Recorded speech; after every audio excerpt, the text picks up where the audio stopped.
Salut à tous. Bon, il y a un ponton qui fait beaucoup de bruit juste à côté. Je suis dans le port. Aujourd'hui, on se retrouve pour un petit vlog peinture en plein air où je vais prendre le bateau et puis on va aller se balader sur une petite île un peu perdue dans l'archipel de Stockholm qui compte au moins une centaine d'îles. Je pense qu'il y en a plein partout, ça va tout exploser. Mais du coup, ça va être sympa. Il fait super beau.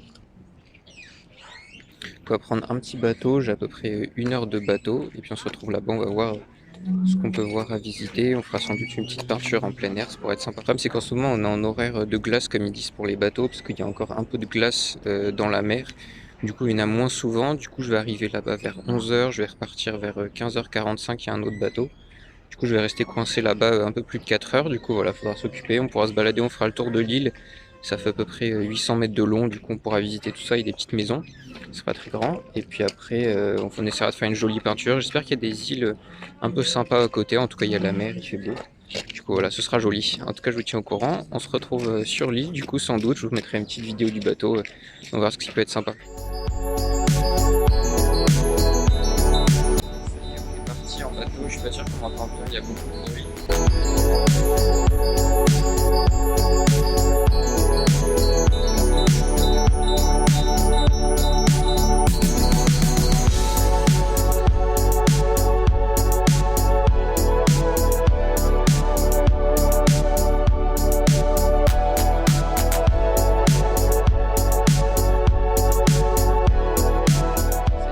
À destination au bout du bateau là qui est en train de repartir derrière là quelque part. Donc voilà, je suis coincé sur une île pour quelques heures. Après il y en a un bateau qui va venir me chercher. Du coup là je suis à Granholmen qui est juste là. Du coup c'est une petite île, on va pouvoir faire le tour. Je vois déjà qu'il y a des petites maisons là qui ont l'air super jolies. Il reste un peu de neige par endroit même s'il fait super beau parce que comme le soleil est bas, du coup il y a des endroits qui sont complètement à l'ombre toute la journée. Et puis il fait pas chaud, du coup ça fond pas. Et puis en face du coup il y a une petite île. 2 îles jumelles avec des cailloux, des maisons. C'est super joli. Donc voilà, on va se balader un peu, je vais vous montrer. Puis après, on va chercher un petit spot pour pouvoir faire une peinture tranquillement. Puis ça va être sympa. La grande baie qui est autour est vraiment magnifique. Tiens, il y a un bateau qui est juste là-bas. Avec un magnifique soleil. Il fait un peu chaud au soleil, ça chauffe un peu, pas beaucoup. Mais bon, c'est sympa. Là, on a bien sûr un drapeau suédois tout en haut. Et là, par terre, on a un petit globe porté par un bonhomme, ça c'est drôle. Ça promet d'être joli. Très mignonne petite maison. C'est tout petit, c'est drôle. On dirait que ça sert juste à ranger des bûches.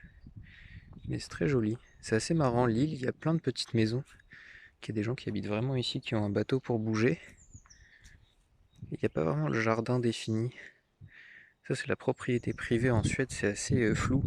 C'est pas comme en France, là c'est un peu une île qui appartient à tout le monde. Et puis il y a des maisons. Et ils se partagent le reste. Mais c'est très joli. Un petit troupeau de chevreuils ou de cerfs, je sais pas, qui vient de passer là. Ils ont traversé la route. Quand je vous disais qu'il y aurait neige. Regardez, ils sont beaux.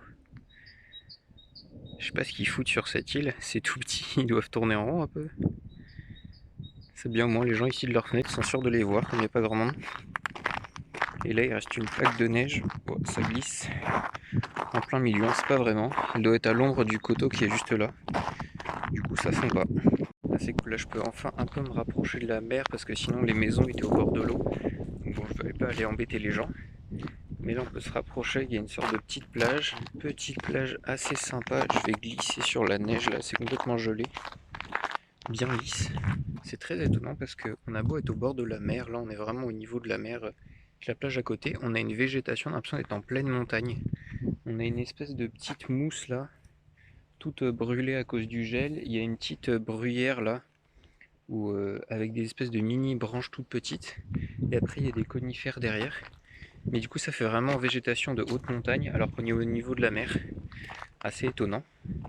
Mais bon c'est le climat qui fait ça, mais c'est assez drôle à voir ce mélange. Finalement j'ai l'impression que je ne dérange pas grand monde parce que c'est plutôt des maisons de vacances. On peut le voir là sur la neige, sur le ponton, il n'y a aucune trace partout. Du coup je me dis bon il ne doit pas y avoir grand monde. Sur le petit ponton au bord de l'eau, on a une jolie vue sur toute l'île là. Puis là de ce côté là on a un petit phare au bout, je vais essayer d'aller voir. Quelqu'un qui a voulu faire une blague en mettant des mains qui s'accrochent au bord du ponton. C'est drôle, ils ont du mot spécial. Ça doit être le mot suédois.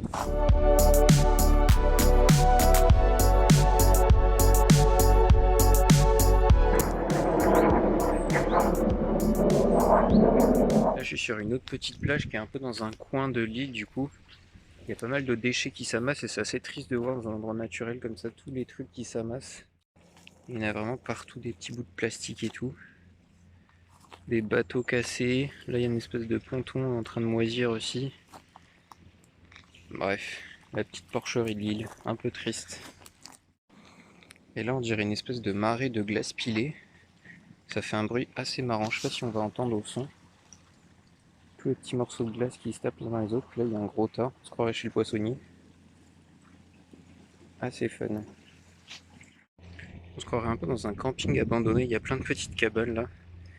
Avec des barbecues, là il y a même un barbecue au milieu des rochers. Une piscine. Alors l'été ça doit être sympa, mais là, un peu désert. Je sais pas trop si je suis dans une ville complètement déserte là. Je passe au milieu des maisons, parce qu'il n'y a qu'un seul chemin qui traverse l'île, il passe un peu au milieu de toutes les maisons. Parce que pour l'instant j'ai vu absolument personne, les maisons ont l'air plutôt fermées, avec juste des barbecues et des piscines devant. Ça se trouve ça habitait que l'été, du coup là il n'y a personne, j'entends juste les petits oiseaux et le bruit de la mer. C'est assez étrange. N'empêche que l'été cette île doit être vraiment paradisiaque. Avec les petits pontons là, à l'abri du monde, même si bon il y a quand même pas mal de maisons que ça doit un peu grouiller. Mais ça doit être très très sympa. On arrive au bout de l'île, là, dans une partie un peu plus rocheuse. Encore une fois, on se croirait vraiment en pleine montagne avec très peu de végétation, un peu de mousse, et pourtant on est au bord de la mer.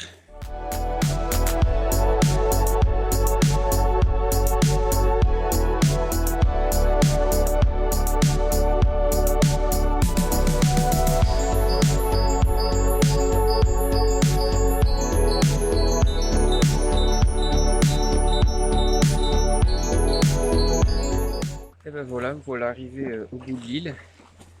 Après 800 mètres de marche très très longue.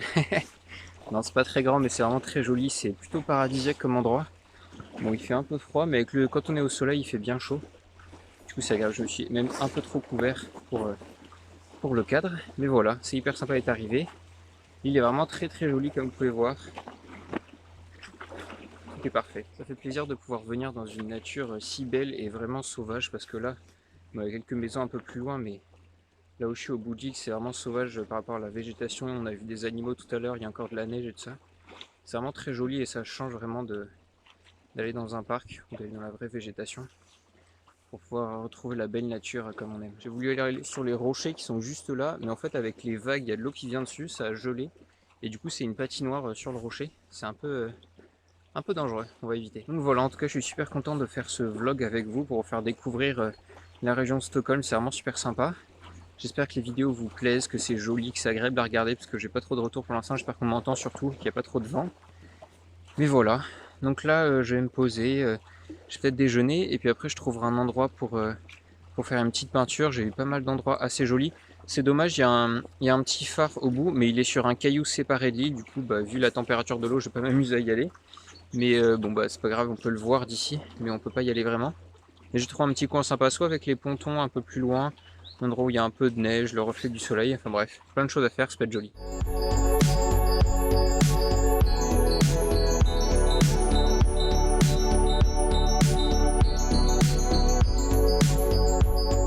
J'espère qu'on m'entend bien avec l'eau. Pendant que je me suis posé là, c'est marrant, on a un bel exemple de contre-jour. Parce que vous pouvez voir juste là du coup, on a un beau contre-jour parce que le soleil à son zénith, là il est midi.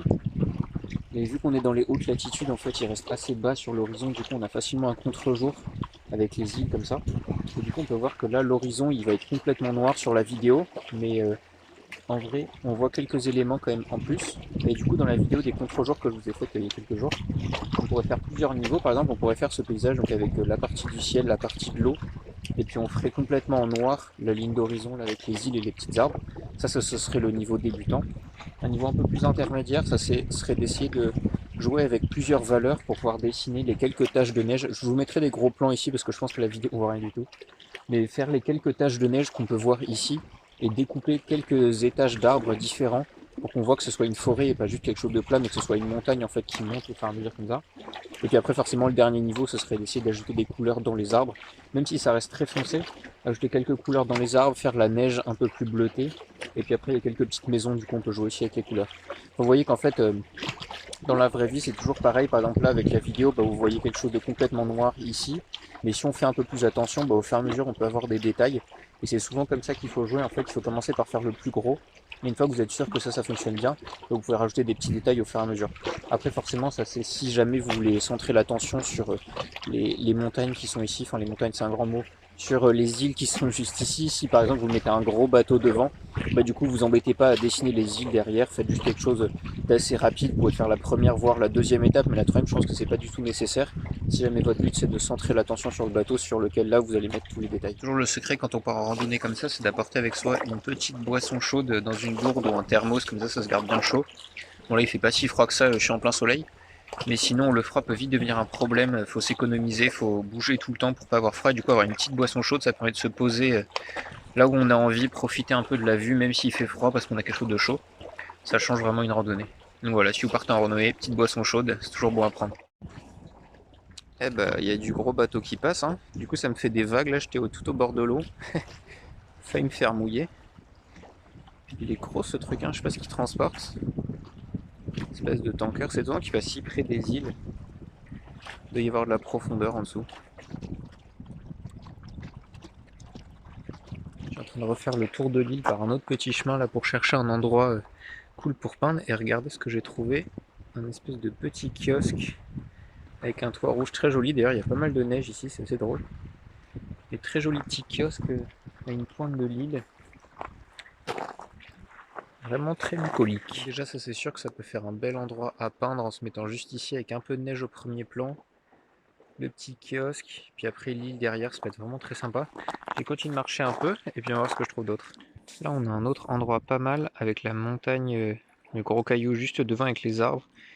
Puis l'île derrière, un petit ponton devant.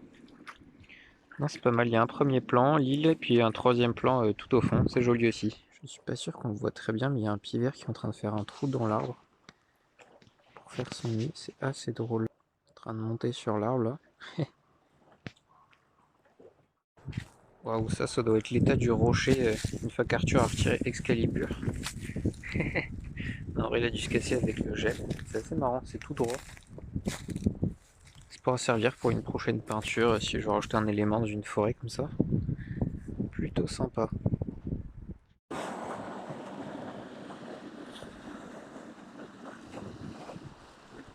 Je suis arrivé pile en face de la maison avec le petit toit rouge là qu'on voit au fond derrière moi.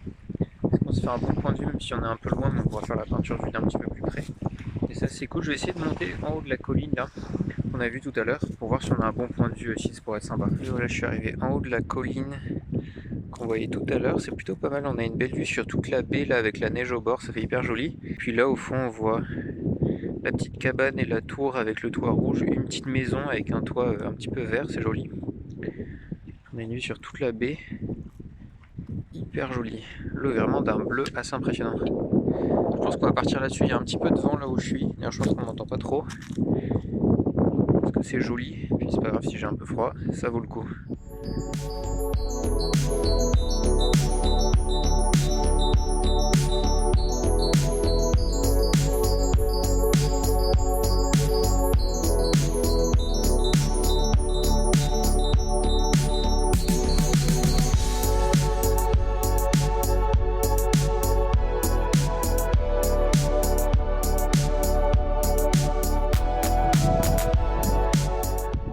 On dirait un vieux bateau à vapeur, c'est assez joli. Bon, il fait pas de fumée, dommage. Mais il est joli. Ok, donc ça y est, je suis fin prêt pour peindre. J'ai installé mon chevalet qui est juste là. Et puis là, j'ai mis ma peinture, mes pinceaux, tout le matos. Bon, j'ai pris les mêmes choses que d'habitude, très simple avec une petite palette. Quelques pinceaux, du liquin et puis mon cadre avec mes feuilles dedans. Puis voilà, on va pouvoir commencer à peindre sous le soleil. Donc pour cette peinture, je vais essayer de peindre la pointe de l'île que vous pouvez voir sur la photo, avec les petites maisons, la mer qui est devant, le ciel et puis l'île à l'arrière-plan qui est tout derrière. Donc je commence par faire un petit croquis avec de la peinture diluée juste pour placer les éléments les uns par rapport aux autres. Et ensuite je commence directement par faire le ciel. Je fais beaucoup de perspectives atmosphériques, c'est-à-dire que je fais le ciel très très clair en bas au niveau de la ligne d'horizon et puis après je dégrade vers le haut. Parce que comme on est au niveau de la mer, en fait là surtout avec la météo, il y avait pas mal de brouillard en fait, et un petit peu de vapeur d'eau qui s'évapore, du coup ça fait quelque chose de très clair au niveau de la ligne d'horizon.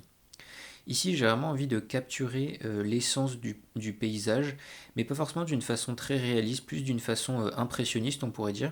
C'est-à-dire que je vais essayer d'avoir les couleurs bien franches pour qu'on ressente vraiment l'ambiance du paysage, avoir les formes générales bien sûr avec les îles et les maisons et les arbres, mais pas forcément quelque chose de très précis à ce niveau-là, plus jouer sur les couleurs que sur les formes. J'ai envie d'essayer ça sur cette peinture et puis on verra ce que ça donne. Donc une fois que j'ai placé les grandes masses générales du ciel, de la mer et puis de l'île à l'arrière-plan, je vais commencer à m'occuper de l'île du premier plan. Je commence par faire une espèce de base pour toute mon île avec une couleur verte qui va me faire en fait l'herbe au soleil. Ensuite je fais quelques petites taches pour faire l'herbe à l'ombre avec quelque chose de plus foncé. Et ensuite je m'occupe des rochers qui sont au bord de l'eau avec un gris assez foncé. J'ai envie de travailler ici vraiment avec des touches de couleur, j'ai que des gros pinceaux, on est en plein air, je peux pas faire quelque chose de précis. Du coup en fait pour les rochers je commence par faire une base très foncée. Ensuite je mets quelques coups de pinceau un petit peu plus clairs pour faire les endroits qui sont au soleil. Et puis je termine par faire un mélange clair un tout petit peu bleuté avec le bleu du ciel pour faire la couleur de la neige et puis je vais en mettre quelques touches par-ci par-là. Ici, je travaille vraiment sur la couleur principale que j'essaye de recopier par rapport à ce que je vois devant moi. Et puis après, je travaille vraiment par touche de pinceau, comme j'ai des gros pinceaux. Le but, c'est juste d'avoir la forme générale et une idée vue de loin, mais forcément vue de près, on voit vraiment les gros coups de pinceau, comme vous pouvez voir sur la peinture. Mais je trouve que c'est un exercice intéressant d'essayer de faire quelque chose avec le moins de coups de pinceau possible. Ici, c'est pas forcément ce que j'essaye de faire, mais j'essaye juste d'avoir ma forme à la fin sur ma peinture qui ressemble à la forme de mon pinceau pour que je puisse avoir quelque chose de simple à faire sans avoir à faire trop de petits détails parce que de toute façon je pourrais pas les faire. Et du coup en fait c'est juste des touches de pinceau et du coup en fait ça oblige à minimiser les formes pour vraiment avoir l'élément principal, avoir juste le mur de la maison, un toit avec des couleurs différentes, pareil sur les ombres. Je fais vraiment un cube au niveau de la maison, je me pose pas trop de questions. Et en fait, faire ce petit exercice mental, en fait, je trouve ça assez intéressant pour minimiser les formes et s'entraîner à voir uniquement ce qui est général, en fait, la forme la plus grosse possible dans une maison. Bah forcément, c'est les murs et le toit. On va pas s'intéresser avec les petites fenêtres, les petites formes et tout ça. Ensuite pour les arbres c'est le même principe, c'est-à-dire que je vais pas m'embêter à faire les troncs, les feuillages très précisément, je vais juste faire quelque chose de chaotique à travers lequel on voit la mer, le ciel et puis les îles qui sont derrière. Je fais vraiment une espèce de gros bazar avec plein de petites touches de peinture par-ci par-là en faisant différentes teintes et en faisant parfois un petit tronc marron. Mais voilà, l'idée c'est juste d'essayer de donner le mouvement, donner la couleur et le principal de cette peinture. Pour terminer, je vais essayer d'ajouter un petit peu de mouvement sur l'eau, donc je commence par faire rapidement quelques touches de peinture pour rappeler le reflet des bâtiments sur l'eau et puis des arbres. Et après, en fait, je vais reprendre les formes des vagues que je voyais en face de moi. En fait, elles n'étaient pas perpendiculaires à l'île ou parallèles sur ma feuille là, elles étaient plus un petit peu obliques et je trouve ça sympa à faire, ça donne vraiment un petit peu de mouvement à la peinture, ça donne une belle unité et puis ça montre en fait le courant d'eau qui passe le long de l'île en ayant quelque chose d'assez réaliste, je trouve ça sympa. J'ai fini de ranger mon matériel là, j'avais bien froid aux mains. J'ai mis ma peinture juste sur mon sac, juste ici. Je suis prêt à repartir, donc je vais retourner au bout de l'île à l'embarcadère, là où il y a le bateau qui m'a déposé tout à l'heure ce matin. Et puis voilà, hein. On dit adieu à la belle vue. C'était bien sympa à faire et franchement bon spot. En plus j'étais au soleil, il y avait un peu de vent parfois mais ça allait. Bref, c'était bien sympa. Allez, je retourne prendre le bateau. Et me voilà arrivé au petit port de ce matin. Alors fais attention, pour que le bateau s'arrête dans le port, faut tirer une petite manette là pour bouger ce truc là. Hop, pour qu'il s'arrête au port, sinon je suis coincé sur mon île. Ouais voilà, moi je suis posé sur un banc au soleil, faire une petite sieste en attendant le bateau, qui est dans un petit moment. En tout cas moi ça m'a fait très plaisir de faire cette vidéo, c'était vraiment magnifique comme endroit et puis je trouve que la peinture est pas mal, même si c'était pas évident de faire les maisons parce que c'était tout petit. Donc bon, en plein air c'est pas top parce que j'avais pris que des gros pinceaux, on n'est pas très stable et tout ça, donc pour faire des détails c'est pas évident. Mais bon, je fais ce que j'ai pu, puis voilà, peut-être que je le reprendrai ou peut-être que je laisserai comme ça, frais de la forêt comme on dit. Mais voilà, j'espère que c'était sympa à regarder pour vous, en tout cas que je vous emmène avec moi à l'aventure sur cette petite île pour quelques heures et puis faire une peinture ensemble. Si ça vous a plu, n'hésitez pas à vous abonner, à liker la vidéo. Ça me fait très plaisir, en ce moment on gagne beaucoup d'abonnés donc c'est cool, ça veut dire que ça vous plaît donc je continue ce que je fais. Et puis on se retrouve bientôt pour d'autres vidéos, portez-vous bien, peignez bien et puis à la prochaine.